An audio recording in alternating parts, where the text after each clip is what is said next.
चलो देखो, मैं आपको क्वेश्चन नंबर 5 और करा दे रहा हूं। बाकी जो आपके बचे हैं, एक दो प्रश्न ही बच रहे हैं, तो ये आप कर लेना, ठीक है। प्रश्नावली प्रश्नावली है आपकी 2.2। क्वेश्चन नंबर है आपका फर्स्ट। इसमें आपको देखना है टी स्क्वायर माइनस 15, ये 5वां क्वेश्चन है। टी स्क्वायर माइनस 15, ये एक द्विघात बहुपद है। इसके शून्यक आपको निकालने हैं, शून्यक निकालने हैं और शून्यकों तथा गुणांकों के बीच के संबंध की सत्यता की जांच करनी है। तो सबसे पहला आपका काम है शून्यकों को निकालना। देखो शून्य कैसे निकालते हैं, बुक पकड़ो बड़ी, ध्यान से आज समझना, ठीक है। अब बातचीत बंद कर दो, ठीक है, पूरा ध्यान आप यहां लगाना। ये क्या लिखा है, टी स्क्वायर माइनस 15, ये एक द्विघात बहुपद है। द्विघात बहुपद के आपको निकालने हैं शून्य, शून्य कितने निकलेंगे, 2, ठीक है। तो आप क्या लिखोगे, दिया है या दिया गया द्विघात बहुपद इस प्रकार है, आप इस प्रकार लिख सकते। क्या दिया है आपको, दिया है टी स्क्वायर माइनस 15। अब मैंने आपसे बोला था कि जब द्विघात बहुपद के आपको क्या निकालने पड़े, शून्यक निकालने पड़े, तो आप बीच वाले पद को तोड़ना है। बीच वाले पद को आप तोड़ोगे, ठीक है। बीच वाले पद को तो सर हम तोड़ देंगे, 15 को, बीच वाला पद यही होगा, होगा नहीं होगा। बीच वाला पद होता है हमेशा अचर पद, एक्स का गुणांक, या कहने का मतलब चर राशि का गुणांक, ठीक है। बीच वाला पद आपका इस प्रकार से होना चाहिए था, टी स्क्वायर माइनस हो सकता है 2t हो और माइनस 15 हो, या टी स्क्वायर आपका होता 5t होता माइनस 15 हो। तो बीच वाला पद आप इसको लेते, ना कि इसको। तो ये है क्या, ये पद है ही नहीं। जब नहीं है तो जो पद आपके पास नहीं है, क्या आप उसको तोड़ सकते हो?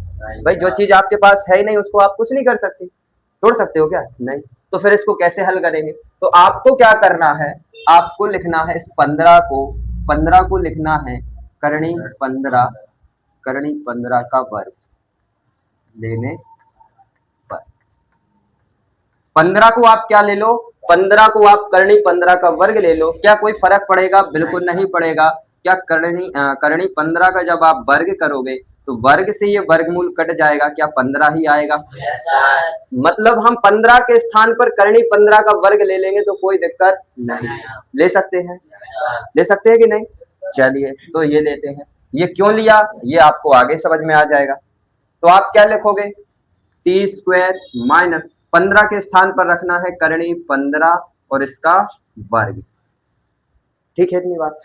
अब यहां से देखो, क्या ये ए स्क्वायर माइनस बी स्क्वायर का फॉर्मूला नहीं बन रहा? हो रहा है कि नहीं? ए स्क्वायर माइनस बी स्क्वायर जो क्या होता है, ए माइनस बी होता है और ए प्लस बी होता है।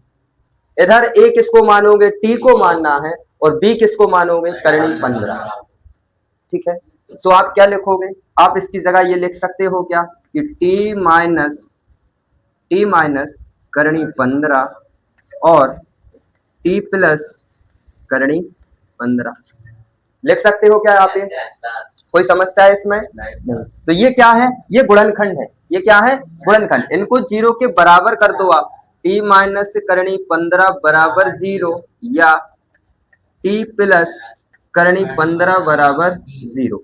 इधर से टी की वैल्यू निकालोगे, माइनस का करणी 15 उधर जाके प्लस का हो जाएगा। जब इधर से आप टी का मान निकालोगे तो ये प्लस का करणी 15 माइनस का हो जाएगा। क्लियर है इतनी बात? तो इधर से आपको दिख रहा है टी की दो वैल्यूज मिली, एक करणी 15 एक माइनस करणी 15। तो अल्फा मान लो प्लस करणी 15 को और बीटा मान लो आप माइनस करणी 15 को, क्योंकि द्विघात बहुपद के दो शून्यक होते हैं, एक अल्फा और एक बीटा। तो आपको दो ही वैल्यू मिली, एक करणी 15 और एक माइनस करणी 15। तो एक को अल्फा दे दो, एक को बीटा नाम दे दो। कोई क्लियर है इतनी बात? कोई समस्या? अब बताओ क्या करना है, तो शून्यकों का योग निकालना या योग में चेक करना, ठीक है। तो शून्यकों का जो योग होता है वो क्या होता है, शून्यकों का योग क्या होता है, बोलो रे। शून्यकों का योग अल्फा प्लस बीटा, जिसका सूत्र माइनस बी बटे ए होता है, जहां बी क्या होता है, बी एक्स का गुणांक होता है ना, एक्स का गुणांक होता है। और ये एक्स स्क्वायर का गुणांक होता है, एक्स स्क्वायर का गुणांक होता है। क्लियर है इतनी बात? अब एक बात बताओ, इधर मैं एक्स लिखूंगा कि टी लिखूंगा? इधर, क्योंकि आपका बहुपद में एक्स नहीं है, आपके बहुपद में क्या है? टी है, तो हम टी लिखेंगे। तो इधर एक्स का गुणांक नहीं, इधर क्या लेना है? टी का गुणांक। ठीक है, ध्यान रखना है। ओके, अब आगे बढ़ते हैं। अल्फा प्लस बीटा मतलब आपको करना है करनी 15 प्लस माइनस करनी 15। इधर देखो माइनस बी, बी क्या है? बी मतलब टी का गुणांक। टी का गुणांक है क्या कुछ? टी वाला पद दिख रहा है क्या? है नहीं, ये अचर पद है, ये चर पद है, लेकिन वर्ग वाला। क्या टी का गुणांक दिख रहा? टी वाला पद दिख रहा क्या? सिर्फ टी, जिस पर घात ना हो। ये टी वाला पद तो है, लेकिन वर्ग लगा। हमें टी वाला पद चाहिए सिर्फ। क्या है? क्या नहीं। जब वो पद नहीं है तो उसका गुणांक क्या होगा? 0। ए मतलब टी स्क्वायर का गुणांक। टी में किसका गुणांक हो रहा? 1 का, तो बटे में 1 लिखो। यहां से देखो ये करनी 15 प्लस और माइनस का मल्टीप्लाई होगा, क्या माइनस आएगा? ये करनी 15। इधर देखो 0 में 1 का भाग दोगे 0 ही आएगा। करनी 15 में से करनी 15 जाएंगे, क्या 0 बचेगा? इधर भी क्या आएगा? तो 0 बराबर 0 आ गया। योग में जांच, किसकी बारी? शून्यकों का। शून्यकों का जब आप गुणा करोगे तो क्या लिखते हो? Alpha into beta, alpha into beta, जो क्या होता है? सी बटे ए। जहां सी क्या होता है? तो सी एक अचर पद है, अचर पद है, और ए तो आपको पता है इधर टी स्क्वायर का गुणांक। ठीक है, टी स्क्वायर का गुणांक। अब आप बताओ, अल्फा की वैल्यू आपने प्लस करनी 15 मानी थी, मल्टीप्लाई करोगे माइनस करनी 15 से, करोगे बराबर सी की वैल्यू क्या है? सी मतलब अचर पद, अचर पद क्या है? -15, तो आप लिखोगे -15। ए की वैल्यू आपने 1 निकाली है। ठीक है, करनी 15 और माइनस करनी 15 का मल्टीप्लाई होगा, क्या आपका माइनस का 15 आएगा? ठीक है, जब भी रूट वाली संख्याओं का आप मल्टीप्लाई करते हो और यदि दोनों ही रूट जो एक से है, मतलब इधर भी एक वही संख्या है और वही इधर है, तो क्या होता है? वो संख्या बस लिख दी जाती है, रूट हट जाती है। ठीक है, इसका कारण भी मैंने आपको बताया था ना। ठीक है, आया था समझ में कि एक बार और बताएं क्या होता है? जैसे आप देखो, मैं इधर करनी 15 का यदि आपको वर्ग याद ना हो तो मैं 2 से बता रहा। क्या लिखा है? यदि आपका करनी 2 लिखा है और करनी 2 लिखा, तो आप इनका मल्टीप्लाई करोगे, क्या आएगा? करनी 4 आएगा। क्या आप 4 को 2 का वर्ग नहीं लिख सकते? और मैंने आपको बताया है कि रूट का मतलब होता है 1/2 की घात होता है। जब इधर कुछ ना लिखा रहे तो इस रूट का मतलब क्या होता है? 1/2। तो इस करनी का मतलब होगा 1/2 की घात। तो 2 से 2 कट जाएगा, क्या आएगा? 2 के ऊपर 1 की घात, 2 के ऊपर 1 की घात का मतलब 2। तो क्या आपने एक सी करनी वाली संख्याओं का मल्टीप्लाई किया तो वही संख्या मिली? करनी 2 और करनी 2 का मल्टीप्लाई होके क्या बना? 2। ऐसे इधर करनी 15 और करनी 15 का मल्टीप्लाई होके 15 आएगा। एक प्लस का था, एक माइनस का था, इसलिए माइनस आएगा। ठीक है, बात समझ गए? समझे कि नहीं समझे? ठीक है, अब आगे बढ़ते हैं। इधर बात करो आप, -15 में 1 का भाग दोगे, क्या -15 ही आएगा? तो क्या ये दोनों भी बराबर हैं? तो आपने गुणा में भी जांच कर ली। अब बताओ, इस सवाल में कोई समस्या है? ये सबसे कठिन लग रहा था, जो सबसे सरल है मेरे लिए। यदि आपने इधर दिमाग दौड़ा लिया, आपने इधर अपना दिमाग लगा लिया कि टी स्क्वायर -15 लिखा है, इसमें अचर पद है और टी स्क्वायर वाला पद है, मध्य पद तो है ही नहीं। जब वो पद नहीं है तो हम उसको नहीं तोड़ सकते, और जब नहीं तोड़ सकते उसका मतलब है उसके आंसर नहीं निकले, और जब आंसर नहीं निकलेंगे तो वो बुक में प्रश्न क्यों दे रहे हैं? इसका मतलब है इसको किसी और मेथड से करना। तो आपने सोचा कि यदि इस 15 को क्या लिख दिया जाए? करनी 15 का वर्ग लिख दिया जाए, तो इधर a square minus B square का सूत्र बनेगा, जो होता है a माइनस बी और a प्लस बी। तो a माइनस बी और a प्लस बी यदि आपको मिल गया, मतलब उस द्विघात बहुपद के गुणनखंड मिल गए। यदि गुणनखंड मिल गए तो शून्यक तो 100% मिलेंगे। 0 के बराबर कर दोगे, शून्यक मिल जाए। तो आपको इधर पहुंचना कहां पर था? गुणनखंड पर पहुंचना था। अब चाहे गुणनखंड में गुणनखंड तक आप मध्य पद को तोड़कर पहुंचो, या इस तरह की टेक्निक लगा के, मेथड लगा के आप पहुंचो, पर पहुंचना कहां है? इधर पहुंच। गुणनखंड यदि आपने निकाल लिए तो आपको शून्यक निकालने में कोई दिक्कत नहीं। तो अब बताओ कोई यदि समस्या परेशानी दिक्कत हो तो है, क्योंकि अब आपके इस टाइप के प्रश्न होते हैं खत्म। अब अपन करेंगे जिसमें आपको शून्यकों का योग दिया जाएगा और शून्यकों का गुणा दिया जाएगा। इन दोनों की सहायता से हमें इस पर पहुंचना पड़ेगा। अभी तक हम ऐसे चल रहे थे, अब हमें ऐसे चलना पड़ेगा। ठीक है, तो क्या अभी तक के प्रश्नों में आपको कोई समस्या है? ठीक है, तो आगे के प्रश्नों को हम देखते हैं। इसको नोट कर लो जल्दी से। चलो अब यहाँ देख लो, क्वेश्चन नंबर 2 की तरफ बढ़े। बातचीत करना बंद करो। प्रश्न क्या दिया है? सेकंड प्रश्न है आपका, जिसका मैं आपको फर्स्ट प्रश्न करवा रहा हूं। एक द्विघात बहुपद ज्ञात कीजिए जिसके शून्यकों के योग तथा गुणनफल क्रमशः दी गई संख्याएं हैं। क्या क्या दी गई है? तो 1/4 दिया है और -1 दिया है। ये क्या दिया है? तो ये दिया है आपको शून्यकों का योग और शून्यकों का गुणनफल। अब इसमें से शून्यकों का योग और शून्यकों का गुणनफल किसी को भी नहीं मान लेना है। पहला वाला है आपका शून्यकों का योग और दूसरा है शून्यकों का गुणनफल, क्योंकि यदि कहीं भी क्रमशः शब्द जुड़ जाता है इसका मतलब है जिसकी मैंने पहले बात की है वो पहले नंबर वाला होगा, जिसकी मैंने दूसरी बार बात की है वो दूसरे नंबर। पहले उन्होंने शून्यकों का योग बोला है तो शून्यकों का योग ये होगा, शून्यकों का गुणनफल उन्होंने बाद में बोला है तो बाद वाली वैल्यू ये है, तो ये शून्यकों का गुणनफल। अभी हम करते थे ना, अल्फा किसी को मान लो, बीटा किसी को मान लो। इधर ये नहीं करना है शून्यकों का योगफल किसी को मान लो और गुणनफल किसी और को मान लो, नहीं। उन्होंने जो पहले बोला है आपको वो पहले मानना है, जो बाद में बोला है उसको बाद में। ठीक है, चलिए पकड़िए इसको। तो आप क्या करना है, अब आपको एक बहुपद बनाना है। अभी आपको बहुपद दिया जाता था, आप शून्यक निकालते थे, शून्यकों का योगफल चेक करते थे, गुणनफल चेक करते थे। अब आपको शून्यकों का योगफल दिया है और गुणनफल दिया है, इसकी सहायता से आपको क्या बनाना है? बहुपद बनाना है। ठीक है, तो आप लिखेंगे हल में क्या लिखना है? दिया है। क्या दिया है? तो देखो ध्यान से, आपको दिया है शून्यकों का योगफल, शून्यकों का योगफल दिया है। शून्यकों का योगफल का मतलब हुआ कि आपको अल्फा प्लस बीटा की वैल्यू दी गई है, जो क्या होती है? -b/a होता है। क्या जहां आप बोलोगे b क्या है, तो b है आपका x का गुणांक और a क्या है? x² का गुणांक, x² का गुणांक। आप बताओ अल्फा प्लस बीटा यानी शून्यकों का योगफल क्या दिया है? शून्यकों का योगफल 1/4 दिया। आप रखो 1/4 बराबर -b/a। ठीक है, इधर से आप देखो a की वैल्यू क्या दिख रही है? 4 दिख रही है। b की वैल्यू क्या है? 1 है। ये -b के साथ है तो b की वैल्यू के साथ भी आएगा, ये माइनस इधर आएगा, b की वैल्यू -1 हो। लेकिन अभी नहीं लिखना, क्यों? आपको पहले गुणनफल में भी चेक करना है क्या a की वैल्यू सेम है। नहीं है तो सेम बनानी पड़ेगी। तो आप क्या लिखोगे? शून्यकों का गुणा, शून्यकों का गुणा। शून्यकों का जो गुणा होता है वो क्या होता है? अल्फा इंटू बीटा होता है, जिसका सूत्र c/a होता है, जहां c एक अचर पद है, c एक अचर पद है और a तो आपको पता है x² का गुणांक है,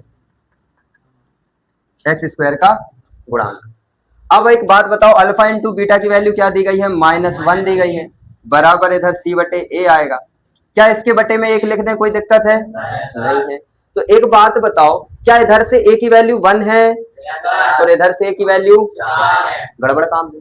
दोनों जगह 1 है तो दोनों जगह उसकी वैल्यू भी एक सी होनी चाहिए, होनी चाहिए कि नहीं होनी? अब इसमें नहीं वो होना कि इधर b की 1 है इधर c की 1 है, ये तो भाई अलग अलग राशियां हैं तो अलग अलग वैल्यू हो सकती है। लेकिन यहाँ भी a है और यहाँ भी a है। जब यहाँ a का मान 4 है तो यहाँ भी 4 होना चाहिए, या यहाँ a का मान 1 है तो इधर भी a का मान 1 होना चाहिए। तो एक काम करें, यदि मैं इसमें 4 का भाग दे दूं तो b की वैल्यू बनेगी 1/4 और a की वैल्यू तो बन जाएगी 1।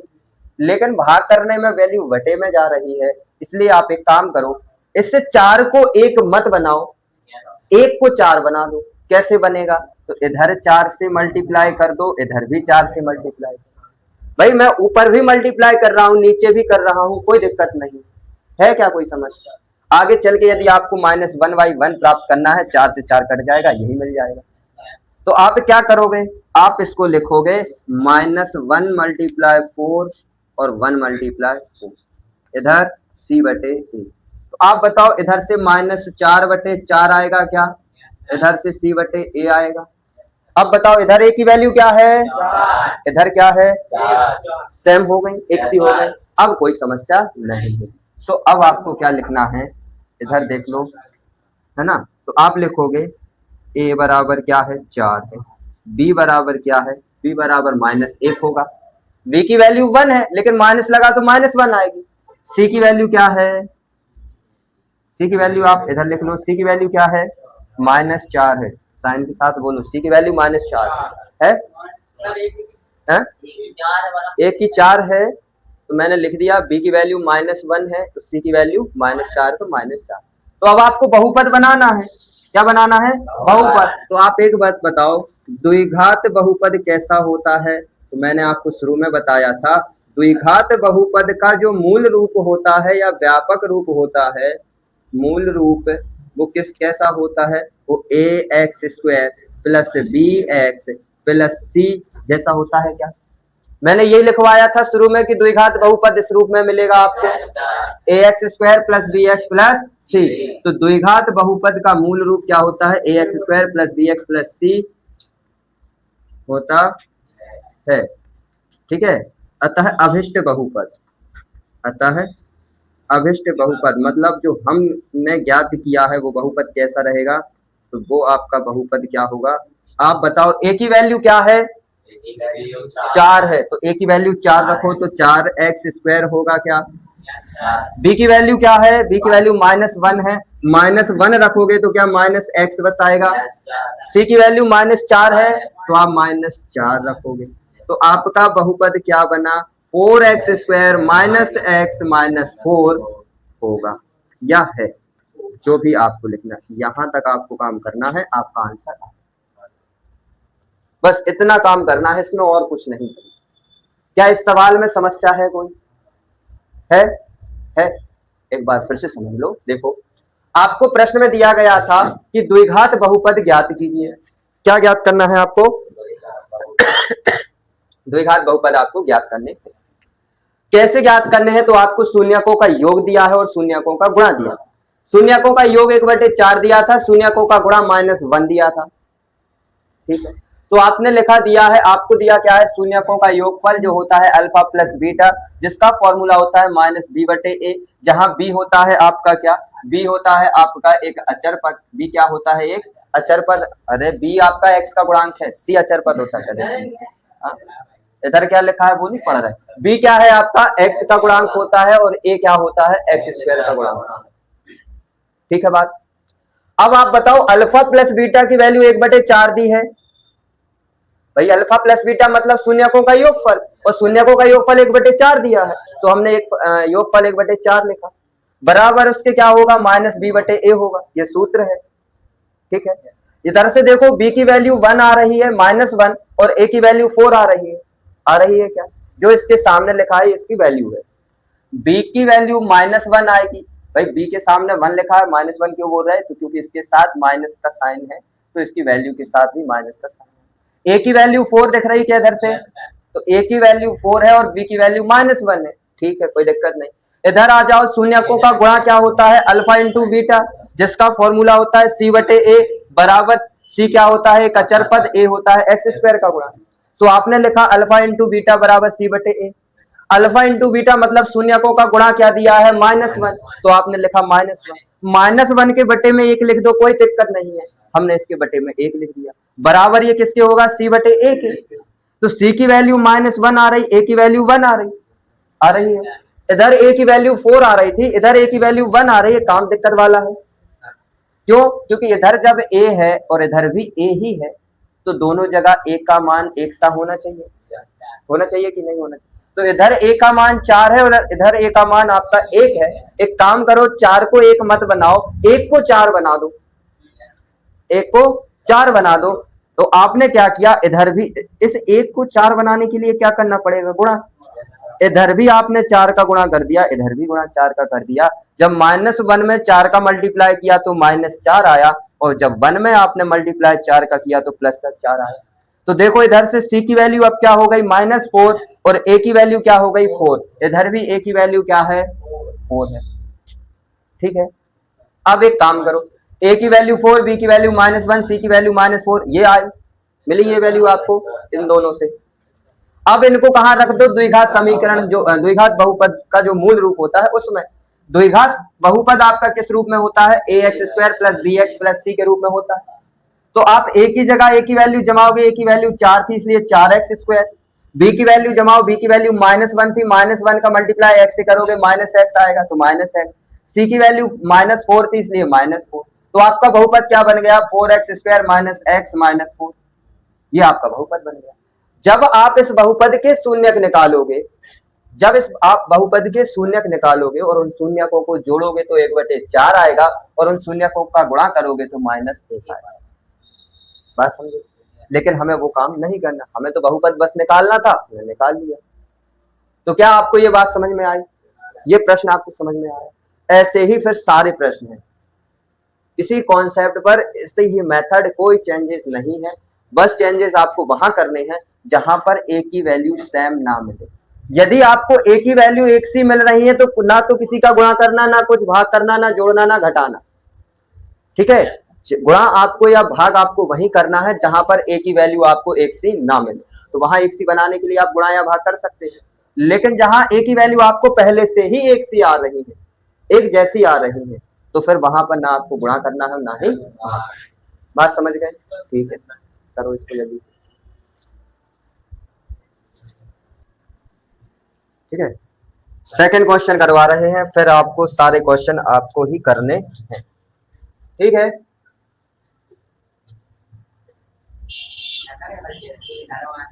बेटे जाओगे अब बातचीत की तो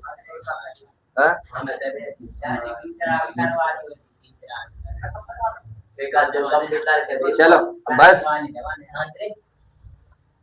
क्या दिया है आपको सेकंड क्वेश्चन, शून्यकों का योगफल करनी 2 है और गुणनफल 1/3 है। 1/3 है, लो पकड़ो इसको। अब ध्यान से देखो, आपको वही चीजें लिखनी है, इसलिए मैंने ये साफ भी नहीं किया। दिया है शून्यकों का योगफल अल्फा प्लस बीटा बराबर -b/a बराबर b क्या होता है x का गुणा, a क्या होता है x² का गुणा। ये सारे क्वेश्चनों में आपका चलेगा। अल्फा प्लस बीटा का मान क्या दिया है, करनी 2 दिया है। इधर देखो ये -b/a लिखा है, क्या लिखा है a, इसके बट्टे में 1 मान लो, कोई दिक्कत है? तो b की वैल्यू क्या हो गई, करनी 2 हो गई, a की वैल्यू क्या हो गई 1 हो गई। ठीक है, चलिए चेक करते हैं क्या a की वैल्यू 1 ही आ रही। अल्फा इंटू बीटा की वैल्यू क्या दी है, 1/3 और इधर देखो c/a है। a की वैल्यू इधर से क्या आ रही है 3 आ रही है, इधर से a की वैल्यू क्या आ रही है 1। अब एक बात बताओ, 3 को 1 बनाना है कि 1 को 3 बनाना है? 3 को 1 बनाओगे तो इसमें 3 का भाग करना पड़ेगा, तो इसमें भी 3 का भाग करना पड़ेगा। a की वैल्यू तो 1 मिल जाएगी, c की वैल्यू 1/3 मिलेगी, बटे में आएगी। इससे अच्छा है आपको बटे की वैल्यू से बचना है। 1/3 लिखा था, इस 3 को 1 मत बनाओ, 1 को 3 बना दो, तो ऊपर भी 3 से मल्टीप्लाई कर दो और नीचे भी 3 से मल्टीप्लाई कर दो। तो आपको क्या मिल जाएगा, आपको मिल जाएगा इधर 3 गुणा 1, आपको क्या मिल जाएगा 3 करनी 2, 3 करनी 2 बटे में क्या आ जाएगा, 3 का 1 से मल्टीप्लाई करोगे 3, इधर क्या हो -b/, तो a की वैल्यू 3, b की वैल्यू -3 करनी 2, इधर से a की वैल्यू 3, c की वैल्यू 1। क्या a की वैल्यू इधर भी 3 है, a की वैल्यू इधर भी 3 है? ठीक है, बात समझ गए? तो आपको a की वैल्यू क्या मिल गई, a की वैल्यू मिली है 3, b की वैल्यू क्या मिली है -3 करनी 2 और c की वैल्यू क्या मिली है, c की वैल्यू मिली है 1। सो आपका बहुपद क्या हो जाएगा, आपका बहुपद हो जाएगा, a की जगह रखो a की वैल्यू है 3, तो 3x², b की वैल्यू क्या मिली है -3 करनी 2, तो -3 करनी 2 और x लिखोगे, प्लस c की वैल्यू क्या है 1 है, तो +1 रखोगे। ये आपका अभिष्ट बहुपद हो जाएगा। बताओ कोई समस्या है? जहां वैल्यू समान मिल जाए तो कोई दिक्कत नहीं है, और समान ना मिले तो भी ज्यादा दिक्कत नहीं है। सिर्फ एक सी बनाने के 2 तरीके हैं, या तो आप भाग करना या गुणा। भाग आप तभी करना जब भाग करने पर वैल्यू बटे में ना जाए, क्योंकि यदि आप बटे में वैल्यू ले जाओगे, इधर बटे में आएगी या इधर आएगी, थोड़ा सा अटपटा सा लगेगा, तो आपको फिर क्या कर देना है, वहां गुणा करना। समझ गए बात? ठीक है। तो जब आप ऐसे प्रश्न दो चार कर लोगे, दो चार बार कर लोगे, तो ये सारी चीजें आपको समझ में आने लगेंगी, कहाँ गुणा किया जाए और कहाँ भाग किया जाए। ठीक है। लेकिन बिना आपके किए, बिना आपके प्रयास किए तो ये चीजें आपको समझ में नहीं आए। प्रश्न आपको समझ में आ गया, ये प्रश्न यदि आपको बोर्ड परीक्षा में आता है आप कर लोगे, लेकिन इसके जैसा यदि कोई आ गया तो आपको थोड़ी सी दिक्कत जाएगी। आपको दिक्कत तब नहीं होगी जब आप ऐसे प्रश्नों को बहुत बार कर लोगे। तो आपको खुद करनी है गणित, जब तक आप खुद नहीं करोगे आपकी गणित इंप्रूव नहीं होगी, आपकी गणित आपसे नहीं आएगी। ठीक है। तो आपको मैं ये नहीं कह रहा कि आप नए क्वेश्चनों को करो, जो मैंने करवाए हैं आप उन्हीं क्वेश्चनों को बार बार करो, उससे भी आपकी गणित में बहुत सुधार हो जाए। ठीक, कर लो इसको जल्दी से, इधर लिख देना अतः अभिष्ट बहुपद ये है ना, ये आपका आंसर आ गया।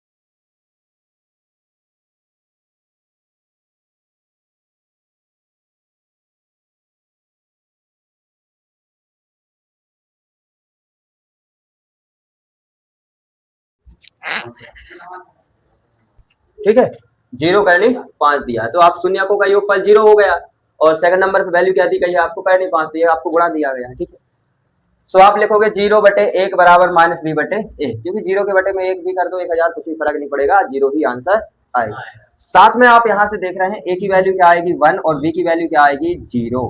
अब माइनस लगा है, ये माइनस इसके साथ आएगा, तो 0 ना तो माइनस का होता है ना ही प्लस का होता है, ये बीचों बीच की संख्या है, बीचों बीच का अंक है, इसलिए ना तो इसको माना जाता है 0 ना ही सॉरी ना ही नेगेटिव ना ही पॉजिटिव। ठीक है, ये दोनों होता है और दोनों नहीं भी होता। ठीक, न्यूट्रल है ये, समझ। तो ये आपको योगफल दिया था, योगफल 0 दिया था, 0 के बटे में 1 लिख सकते हैं, कोई दिक्कत नहीं। गुणनफल क्या दिया है, गुणनफल आपको दिया है करनी 5 बटे इसके 1 लिख सकते हैं कि नहीं लिख सकते? इधर से देखो a की वैल्यू 1 है, इधर भी a की वैल्यू 1 है, कोई समस्या नहीं है, कोई चेंजेस नहीं करना है, क्योंकि दोनों जगह एक सी है, तो a की वैल्यू 1 आएगी। b की वैल्यू क्या है, b की वैल्यू है 0, और c की वैल्यू क्या है, c की वैल्यू है आपकी करनी 5। क्या है 5, रख दो बहुपद में मान, क्या दिक्कत है। अब एक बात बताओ, a की जगह a की वैल्यू रखोगे, a की वैल्यू क्या है 1, इधर बना चलो तो आपका x² ही आएगा। v की वैल्यू क्या है 0, तो 0x आएगा, प्लस c की वैल्यू क्या है करनी 5, तो करनी 5 आएगा। अब ये 0x है, इसको गायब ही कर दो, तो x² प्लस करनी 5, ये आपका बहुपद हो जाएगा। बताओ, कोई कठिन था? कठिन था? हाँ, आप तो बोल रहे थे ये कठिन है, 0/5 आ गया, बताओ उसमें तो कोई दम ही नहीं। भाई देख के जज मत करो कि ये सवाल कठिन है कि सरल है, करने का प्रयास तो करो पहले। तो मैंने आपको 3 प्रश्न बता दिए, बाकी के आपके जो भी बचे हों ये सारे प्रश्न आपके वर्क में है, कल हम देखेंगे नेक्स्ट चैप्टर। ठीक है, और कल ये आपको करना है 2.2 के सारे क्वेश्चन आपको करने हैं, चाहे वो शून्यक निकालने वाले हो या शून्यकों का योगफल गुणा से आपको बहुपद निकालना। 2.2 के सारे क्वेश्चन, कौन से गधा कर रहा है? थोड़ा सा इसको विकसित करो या तुम, है ना, इसको विकसित नहीं करोगे तो रह जाओगे फिर। चलो करो इसको।